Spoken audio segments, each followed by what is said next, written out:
goodness. All right, we made it. A couple minutes late. I'm so thankful that Red is such a good sport and was hanging on for me. So you guys know I love Fridays, but dang, there's always some little tech glitch that happens right when I'm about to go live. Well, I'm Irish, so Murphy's Law counts double, so I'm thinking it's my fault. He's like, I'm already in the broadcast. I'm like, all right, just sit tight. I'll be there. But today, I don't know what it is. I tried several different browsers, Red, and my camera wasn't showing up. And when you try to unplug your camera and plug it back in and all that good stuff, it still is like, it's not working. So I'm like, I have to restart. Have you tried resorting to violence? Because that would probably be my first course of action. Yeah, like throwing the computer across the window or out the window? At least threats of violence, like something along those lines. Yes. I said some choice words to my computer today, so I don't know if it's going to love on me anymore. My computer has heard all of them, and I probably made up a handful of them too. I love when you're kind of in this rush, and it's just like the circle, we're thinking, we're trying to get you there. Maybe we'll get you there. Like, I'm like, okay, that's where we go. So yeah. Thank you so much to everybody who sat tight as we were starting this up. And Royce Blake, yay, Red, my favorite guest. Yes, Royce, good to see you. And thanks for bearing with us as we get going. Yeah, we didn't do the intro. We don't have the fancy stuff scrolling because it doesn't matter. The fact is, Red and I are both here for both of you, for all of you, for everybody that's tuning in. And today we have such a great show. We're talking about sales and introverts and how to create a better flow. Because no, I think we're all under this impression. We don't need to all be like super happy, jumpy, positive, super high energy to make sales happen and to be successful in a sales environment. So today, Red of Broken Salespeople, he is on today with me again. I invited him back because the first time he was on, I just loved his spirit. I loved his stories. And I invited him to come back and talk about this. So Red, thank you. Thank you for being on. It's weird to say that you like a ginger spirit considering we have no souls. That's kind of a unique perspective there. Well, I'm excited about this topic. And yes. Because introverts, and I know you were a little shocked when I told you, I actually was more introverted. I guess I would say I was a little on the spectrum. I was like the extroverted introvert or the introverted extrovert. And I think now, after taking many, many personality tests and assessments, it's now like, oh no, you're total extrovert. You're a total extrovert. Well, the tricky thing is the original terms for introvert and extrovert, like when it was created by Carl Jung back in like the early 1900s, is drastically different than the way we perceive it today. We generally think of, when I look at introvert versus extrovert, the only thing that I'm looking at is how a person recharges. So when I think of an introvert, it's been a really bad week. Everything fell apart. The technology didn't work the way you wanted. You said some choice words to your camera. What do you do on Friday night to recharge? Do you sit down and read a book, or do you want to go out to a bar and talk to a bunch of people? Mm-hmm. That's the difference. Like, that's the line of delineation that I see. Now, because introverts tend to recharge alone, we are often looked at as shy because that's our comfort zone. We want to be in those alone positions because that's our default recharging place. Mm-hmm. It doesn't mean that we can't learn social skills. They're skills. It's like saying an introvert can't be good at basketball. It's a completely different thing. It's just our default, the level of stimulus that we're comfortable with is lower. That doesn't mean we can't learn to operate at a busy nightclub. It's just that our preferred position is that coffee shop as opposed to the nightclub. I think I'm changing mine back to extroverted introvert. I like that. Yeah. In fact, I like that you're breaking this down for us because I think a lot of people have that misconception of introverts are really shy. We don't like to be around people. And it's not that we don't like to be around people. It's just that it's just like, I remember my coach at one point asking me, are you okay going to these big networking events, or would you rather kind of be on your own, just you watching a movie? And I'm like, I actually would prefer that. You know, Yeah. I don't always need to be in a crowd. And I think that, like, I know when I get into a crowd, I am very exhausted by the end. Like, I'm like, I just want to go home, get my pajamas and relax. And like you said, I want to recharge that way, because it is Yeah. so much energy that you're exerting when you're in these big groups, big crowds. And for me, I know, like, I'm good one-on-one and having very deep conversations. What drains me is that game of double dutch that you have to play when you're with a group of like 4 or 5 people, and in order to get the conversation to appeal to everybody, it's this small talk that nobody really cares about, that you're talking about the weather or the game or whatever else. I'd much rather have deep idea related conversations. And that's why I connect with people like you, like all these other people who talk about really complex topics. Mm-hmm. Like, Mm-hmm. this is what I would rather. I don't care what the weather is by you. I just don't. And I'll Sure. wholeheartedly admit it. But that's the way most conversation is. And I actually had to learn how to make small talk, because I've been looking at small talk kind of like a CAPTCHA. Mm-hmm. When you think of a website like prove you're not a robot, that's how I see small talk now. It's an annoyance to me, but it's what I have to do to prove that I'm human. Mm-hmm. Mm-hmm. All right, so let's talk about sales, and because I Mm-hmm. know that is your favorite thing to talk about, and you're so Yes. good at sales and teaching people different sales strategies.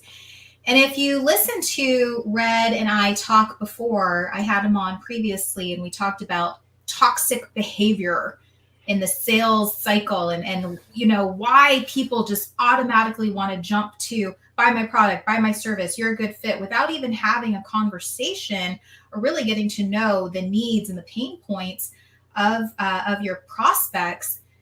That's what we talked about, and it was such a fantastic conversation.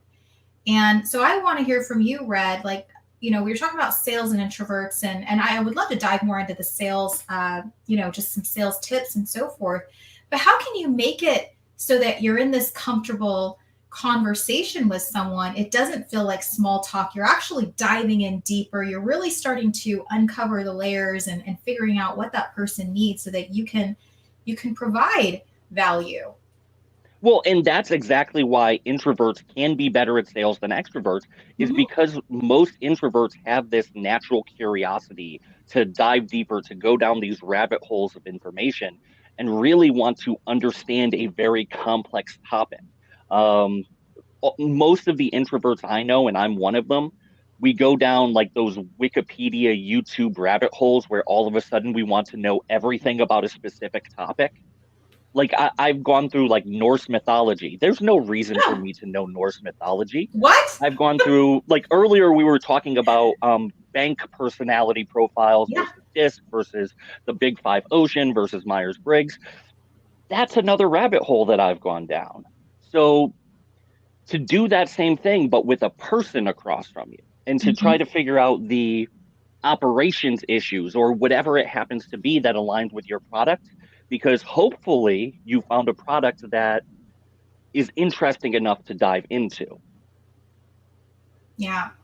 You know, it's so interesting because I think I shared with you, well, I've shared a lot this week, that I left my real estate brokerage before. I told you which brokerage I was with, and their big thing is recruit, like recruit more Mhm. people, recruit more people, recruit more people. And I think that we all know this. If you're in a sales position, you have got to love what you sell. You have got to actually Yeah. believe in what you sell. And I always felt like I was up against a between a rock and a hard spot, because I'm like, I don't know if this is what I want to sell. And I Yeah. really had a hard time. And even though I had people coming to me saying they wanted to join me, I had a really hard time getting them to follow through because I didn't want them to join me. Like, I was actually pushing them away, and I was like, I don't honestly know that I can have you join me because I don't know if I truly believe in this model. Well, this is also an issue in real estate. When people see somebody who's a top producer, everybody wants to hitch their wagon to them because they just assume that eventually your cup runneth over and they're going to get some easy deals. Yeah. They don't understand the amount of work and training that it takes from a leader if they're doing things the right way in order to bring somebody on. And in real estate in particular, there's a lot of people who just like, okay, you could hang your license here, and they don't care that you're starving. Right. Like, okay, you sold 3 houses last year. You can still keep your license, and then you're destroying the reputation for the whole brokerage. It's a serious problem in the industry. Mm-hmm. Mm-hmm. So, but I've seen that. I've seen all sorts of different models.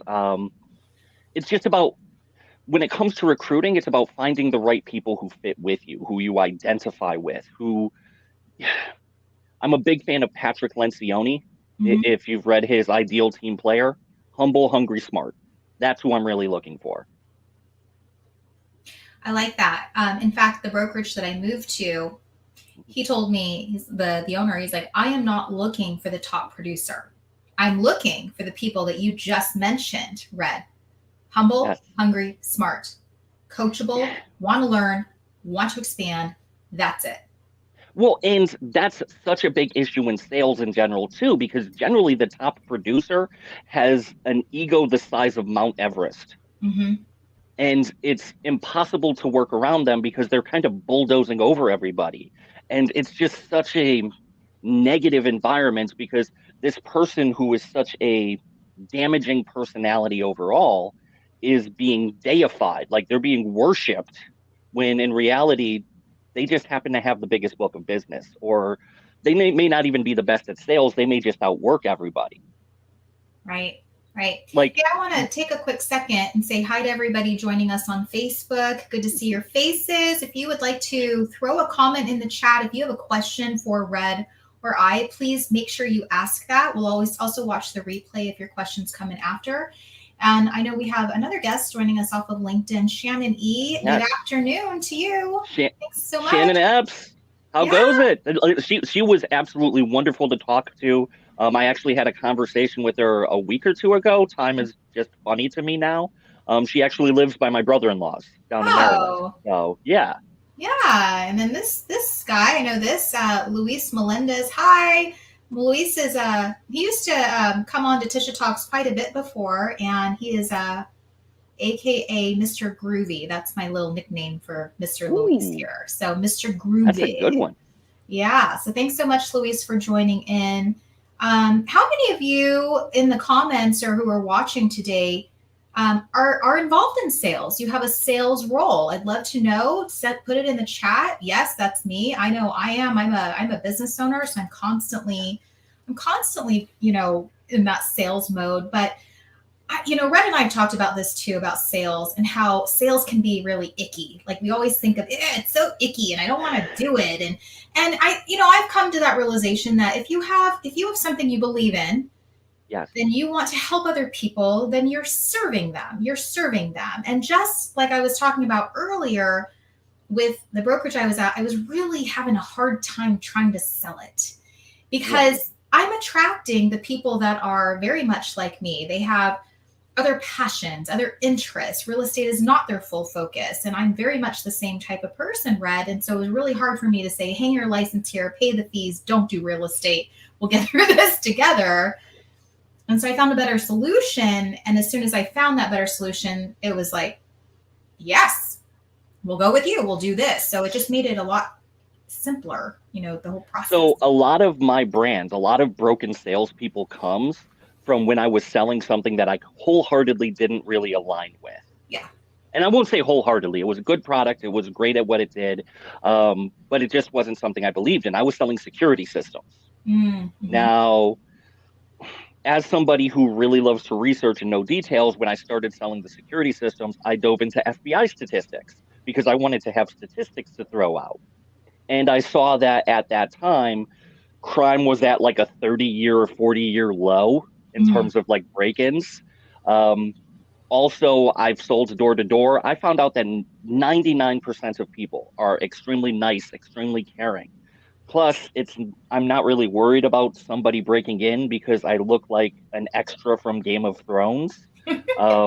People don't usually pick me as a target.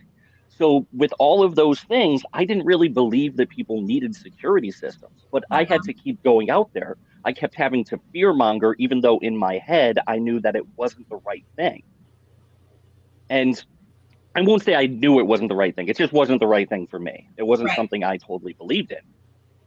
And I kept wearing this mask over and over and over and over again.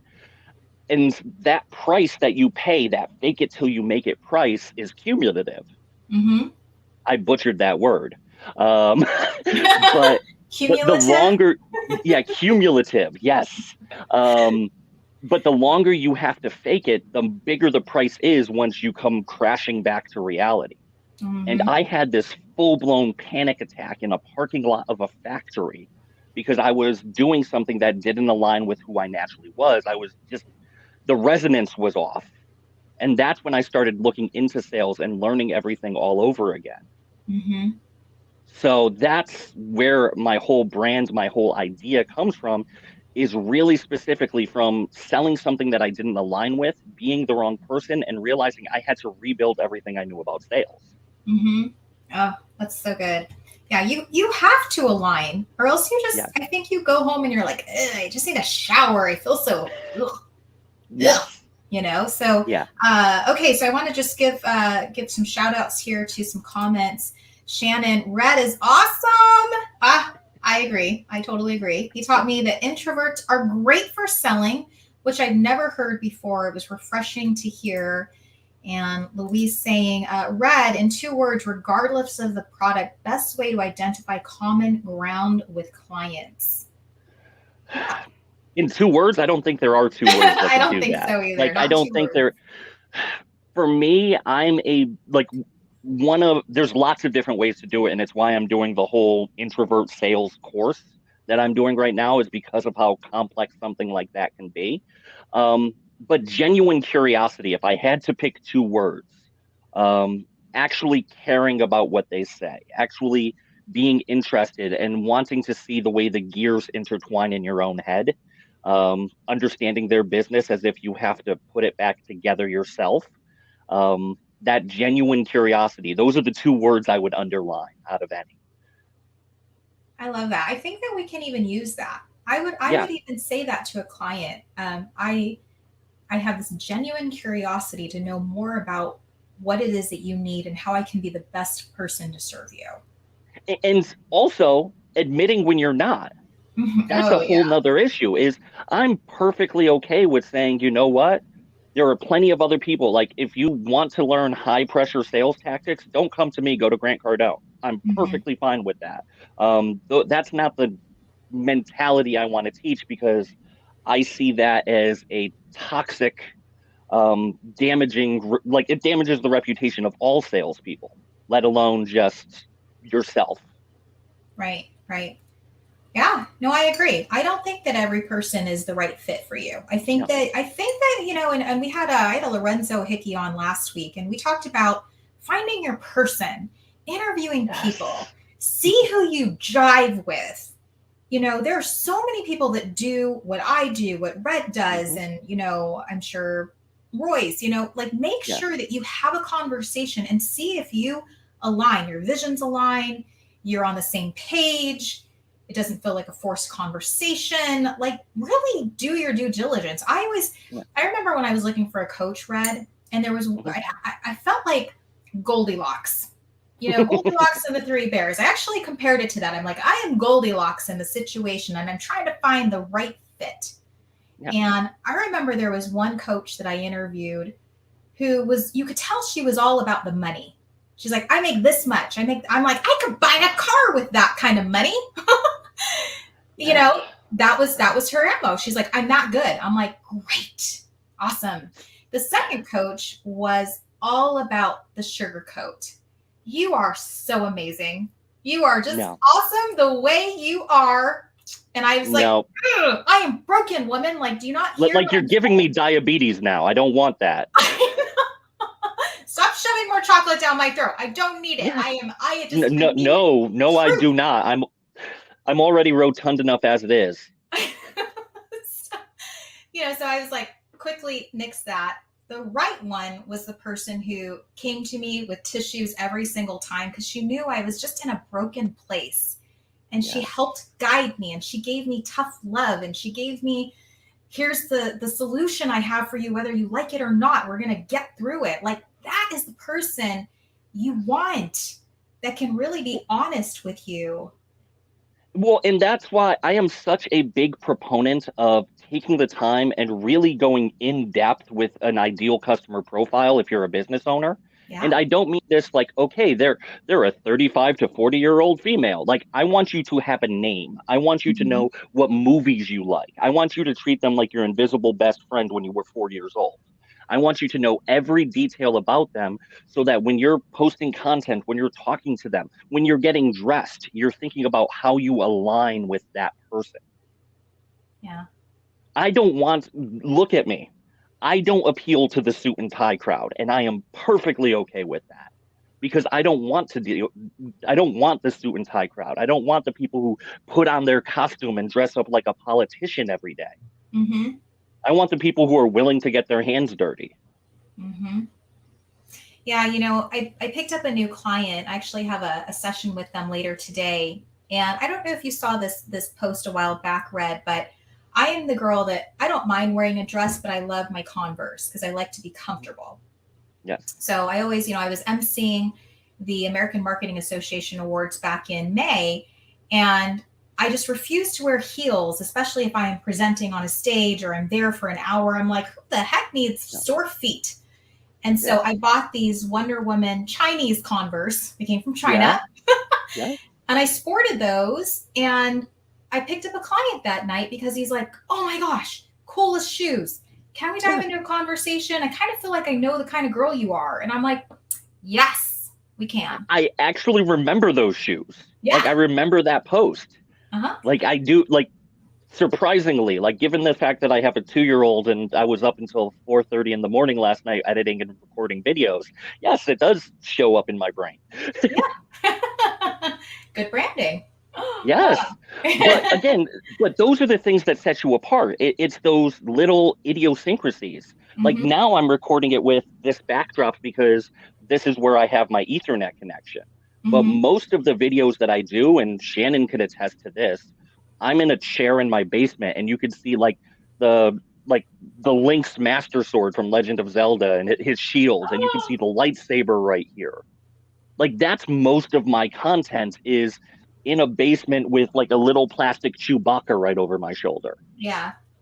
Like, that's who I am because I know, that's who I'm going to align with. I know when I'm explaining a concept that we speak the same language. Like, literally in my course, I explained personality archetypes and office politics using Harry Potter and Hogwarts. Like, there's a phenomenal book, and anybody who does complex B2B should read it. It's called The Wentworth Prospect.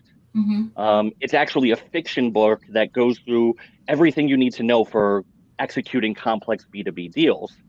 And in it, they break down 6 archetypes, change agents versus advocates. And I broke them down like, okay, the champion is Dumbledore, the sage is McGonagall. I went through everything like that in order to explain the concepts of each one. But that's because I know that's the language that my person speaks. Exactly. Like you were saying, you want to know, like, this is your invisible friend. You know everything about them. You know what they love, what they watch, what they do on the weekends. If you have to get that detailed, that descriptive when it comes to talking to your ideal person, your ideal client. When me and a client go out, we're not going to sushi. We're going to a barbecue joint.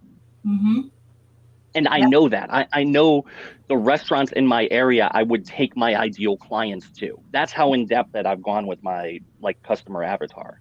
Yeah. Shout out, actually, if you're ever in Connecticut, Hindsight Barbecue in Waterbury. That's my spot. That's your spot. Yeah. Yes. Awesome. It's like just fancy enough to be uppity, but it's still barbecue. So just fancy enough. All right. Quick comment here from Luis. I am realizing sales in many ways is similar to investigations. Yeah. So it's Good way to look at it. investigations, not interrogations, is the one, like, not that he's wrong, but so many sales techniques, like, let me ask you this question, let me ask you this question. And it becomes very interrogation light. Um, do your research beforehand so you don't have to ask stupid questions. That's the big thing that I will say. Investigation is a great word because you're not doing everything with them across a metal table from you. Mm-hmm. Do the research before you contact them. Also, because if you're an introvert, you don't have the energy to ask questions that you could have found on a Google search. That's it. That right there. I like that. Because you're right. You remember, so I shared this even in our first conversation, Red, that you and I connected because of a pitch slap video that I did about Yes. sales. And nobody in their right mind, I like that you use the word interrogate. Nobody likes Yes. to just be fired 20 questions of, okay, let me think about it. Let me think about it. Like, nobody wants that.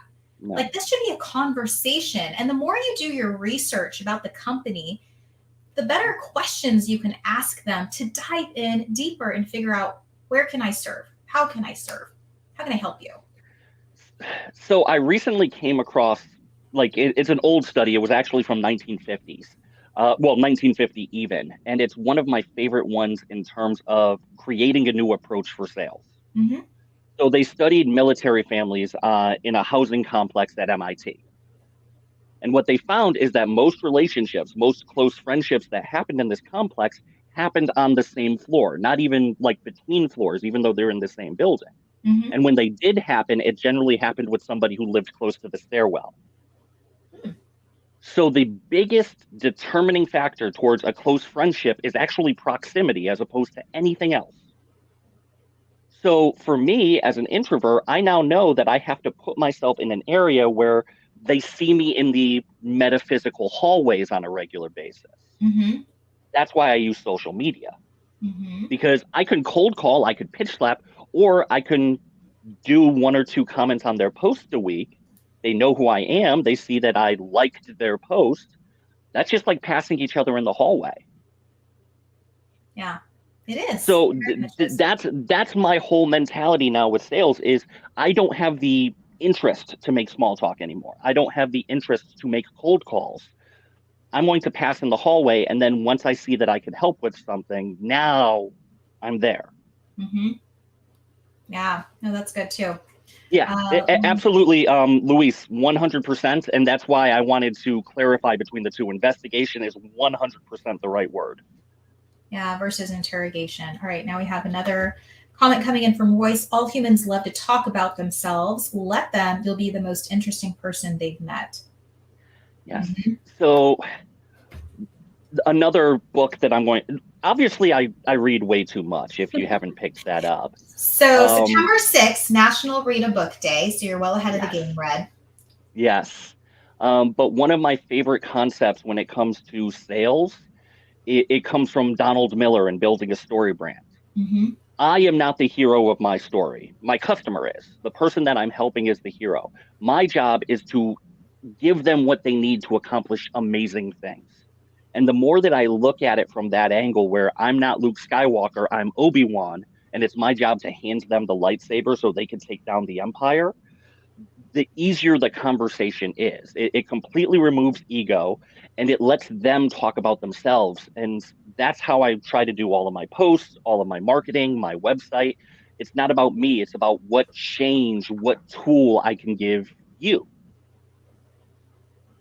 Okay, so that's the nugget. I want everybody to take that nugget away. I love that book too, and doing a Yes. lot of storytelling. It isn't about you. It's about how do those people see themselves in your story, and how do they move ahead? How do you help them with what you can provide? Yeah. And also, if you're having a problem with objections, it's because you aren't telling enough stories. If Mm-hmm. you're feeling like a lot of your sales calls are becoming these headbutting contests over and over again, it's generally because you're dictating things as if they're coming down from stone tablets from on high. If you ask the right questions, people can't object to questions and they can't object to stories. They can't tell you you're a liar, or at least they don't tell you you're a liar when it comes to this is what happened with a customer of mine that you don't know. I want to ask a question of you two, Red, and this is a book that I was given from a friend called "The Obstacle Is the Way." Have you ever read that book? I have not read that By one. Ryan Holiday. I love this book because it is so much of my story, and even the title alone, I'm like, oh my goodness, that was my obstacle. And I think that a lot of us get into this thinking that in order for me to be the expert at something, I have to be this, and I'm like, I look at it a little differently. I look at it as if you've gone through that experience and you found a way out, you're already steps ahead of the person that you can then help. So it goes back to your whole story of I've been through this. So when I talk to prospective clients, for instance, on branding, I do dive into my story to let them know that I was you. I was you. And now look at where I am. And that's how I can help best serve you and moving you through and being there to support you.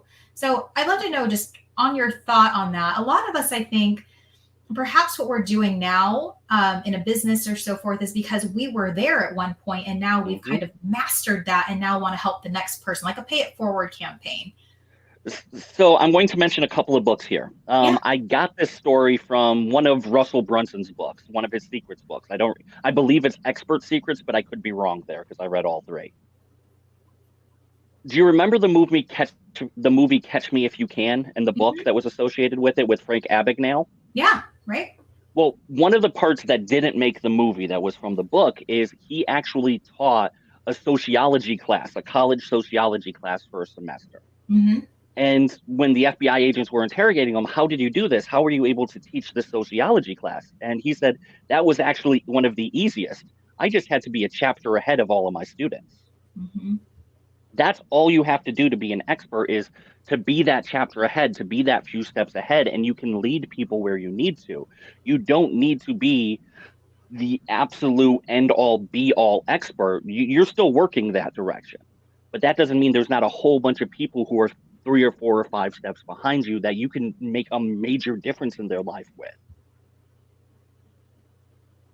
Oh, okay, that was good too. Everything you say is so good, Red. Thank you. I try. Like, it's all, again, a big part of it is my introversion. It's about accumulating knowledge so that I could explain it in a comparable way. Like, when we were again, personality theory, when we were talking about bank versus disc, I explained disc personalities using Ninja Turtles. Mm-hmm. It's about knowing how everything fits together and being able to explain it in a way that's relatable. Mm-hmm. And talking about bank, and I know you are totally a K. You're totally that knowledge, have to dive in, Wikipedia that, go down the rabbit hole. Knowledge for me is my stressor. It's my third one. So I am a nurture. I don't know if you guessed it. I am a nurture. Yeah. Followed by a blueprint because I'm like boom, boom, boom, detailed 1, 2, 3 type person, but very budget conscious. And then my third is the knowledge where I'm like you. Like I'm like, okay, if I get stressed, I need to go sit in a corner, read a book, look on the net, do whatever I need to do, learn as much as I can. I'm always an avid learner. And then of course action, because I'm just not that showy person, but that's my last one. But it was a good assessment. And I understand that in sales, there's so many different personality assessments and so forth. And not all of them are 100%, but no, there is no way to take apart 8 billion people on the planet and drive it into 8 or 10 or 16 personalities. It's just impossible. You can't do it. Right. So I like bank a lot from a sales perspective because you could understand what their ideals are.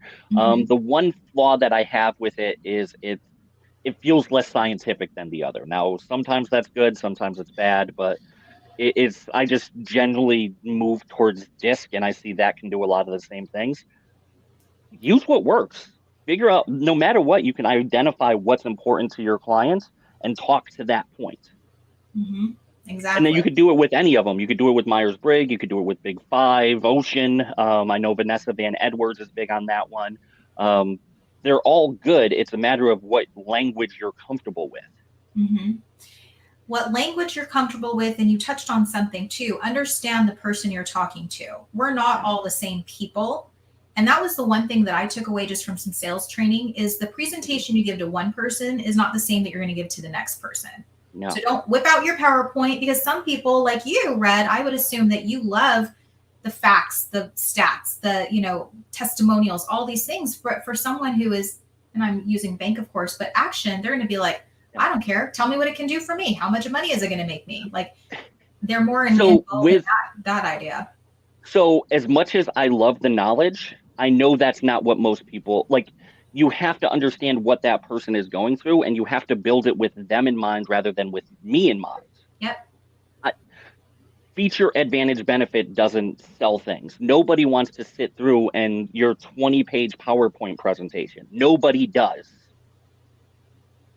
Like, we have to stop selling that way because it's completely us-centric. There is no brand in the world. I don't care how much you like it. Odds are you can't tell me the year it was founded, the founder, the current CEO, where they're located, what city they're in. Like, most people can't name that with their favorite brands, but yet it's in every PowerPoint deck that people use for marketing. As if it's important details. Like, we were founded in 1972. Who cares? I don't care about that piece of trivia. Yeah, I work with a lot of students who are in the startup phase, and they give me their decks, their slide decks. They're going after funders and investors, and that's what they lead with. I'm like, who cares? Talk about your why. Why are you doing this? What is it doing for people that you want to impact? Like, please start with that. You can leave all the names of the founders and where you started and the garage you worked out of at the end. No. I don't care. For me, the tool that I use when I coach people in creating a elevator pitch, it's very easy. It's I solve problem before it becomes implication by solution. Mm-hmm. So I solve whatever it is. You solve the problem. Before it becomes, you kind of build the problem. You show them how it could become a bigger issue by doing this. And it's kind of taken from spin selling. Mm-hmm. The idea of spin, situation, problem, implication, need, payoff. Just instead of need, payoff, I say solution. And so that's, if I have to make cold calling scripts or create cold calling scripts for somebody, that's what I default to. Mm-hmm.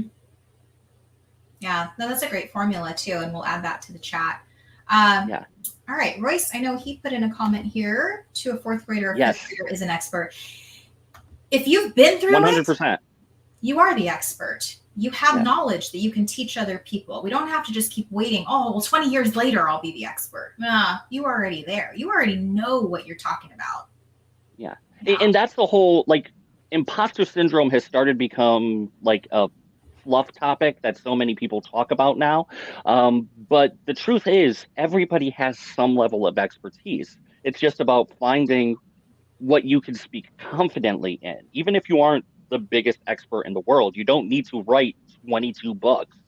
You just need to know what you're doing here. Mm-hmm. Like going back to Russell Brunson, he became an expert in potato guns when he was starting his business. Mm. It's a very, very niche topic. And what he did is he just did a bunch of tests, learned all about it, and then he made tens of thousands of dollars literally selling a blueprint for potato guns. Potato guns? Potato guns. You've never seen that before? I've never seen that. I have to go. It's like PVC pipes, and what you do is you spray some hairspray in it, and you have like a barbecue igniter, like, you know, that red button that you see on the grill? That ignites the hairspray and fires the potato. Clever. Yeah, so it's a very simple thing, but he actually played with it with him and college friend and figured out, like, okay, what's the right diameter that you need? What hairspray works best? He started looking into all of these things, what propellant, and literally put together a blueprint for the most effective potato gun that they could find. I'm voting it was Aquanet hairspray. Does it look like I use hairspray? Does it look like the only hairspray? Like the hairspray that I'm thinking of is back from Coming to America, the Soul Glow. That's the one that I'm thinking of, like the Jerry Curl spray. Oh my gosh, that's so funny. Yeah, I gotta watch that movie again. That was good. Oh, that's such a great movie. Like that's one of those that you could always go back to. Like, good morning, New York. Well, Arsenio Hall. Yes. There were some movies that I hate the idea that you can't make movies again because you still can, but it's nobody will greenlight that movie anymore. No, I agree. I have to say, like, please just keep the classics the classics. We don't need to remake them. Like, come up with something more creative. Like, one of my favorite movies of all time is Blazing Saddles. That's never happening again. With pretty good reason, but it's one of the best satires on racism that I've ever come across. Mm-hmm. Yeah, so that's another long diatribe to go down that Pasty Ginger shouldn't be talking about. Pasty Ginger, Red Chewbacca, all these little names. Yeah, Orange Chewbacca, Yukon Cornelius. My brother-in-law, do you remember Sweetums from the Muppet Show? Uh-huh, uh-huh. My brother-in-law said I looked like Sweetums the other day, and I thought it was brilliant. Oh my gosh! So I was getting donuts with a new friend the other day, and the woman's like, "Have you ever seen The Mummy?" And I wasn't sure because there's a couple of mummies. There's the one with Tom Cruise. There's the other one with, oh gosh, what was his name? Long time ago. Brendan Fraser. Brendan Fraser. And she said, "You look like the girl from The Mummy." And I was like, "Yeah, The Mummy." And so I had to Wikipedia that. I had to look for it to find it. I don't think I look like Rachel Weisz, but I think he was talking about the girl that has all the tats all over. That they maybe. Yeah. She's like, "You look like her." I'm like, "I do?" Yeah. Flattery, I guess. Yeah, like most of the people I get compared to are cartoon characters. The one Yukon Cornelius from the old Rudolph cartoon, that's when I get a lot too. Like the claymation, like the one who befriends the Bumble. Like I get that a lot. Oh, Cornelius. I love saying that. Yeah. Hey, Louise says, "Great show as always. Thank you both. Have a great weekend." Thank you. Yes. Thank you so much. Well, I have to hand it to you, Red. We had a little bit of a slow start with my crap technology and trying to get my video going, but this turned out to be a fantastic show. And I just want to I had a blast. This was like, again, just easy, and we went in a million different directions, but I loved it. Yeah. Yeah, you had a lot of great tips, and it's going to be always hard to find the one that I really love. But yeah, some good stuff in there. So I just want to say thanks again, friend. I want to give you the floor to share how people can find you. I know you have some new things coming up, website, all that good stuff.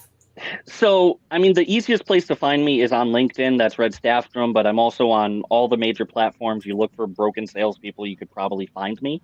The biggest thing that I have coming up, and it's almost done, it's probably going to be launched next week, is my course for introverts. It's about 3.5 hours of content that goes through networking, marketing, opening, creating a cold call, creating a pitch, all of these different things, understanding how to manage introverts and create the right environment for introverts.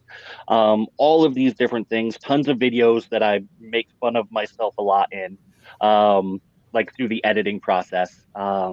That's coming out next week. It's going to be $149. brokensalespeople.com/introverts. Easy to find. All one word, Broken Salespeople. brokensalespeople.com/introverts. Yes. Yes. Okay. Let me go ahead and throw that up on the screen. Ta-da! Magic. Ta-da! Yes. There you have it. Tons and tons of content. There's like PDFs, all sorts of things. If you are a small business owner, you are great at what you do, but you may not want to feel salesy, you don't know how to sell, this is the course you need because it's going to give you everything you need in that process.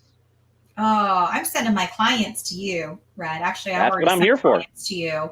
Yeah, yes. Because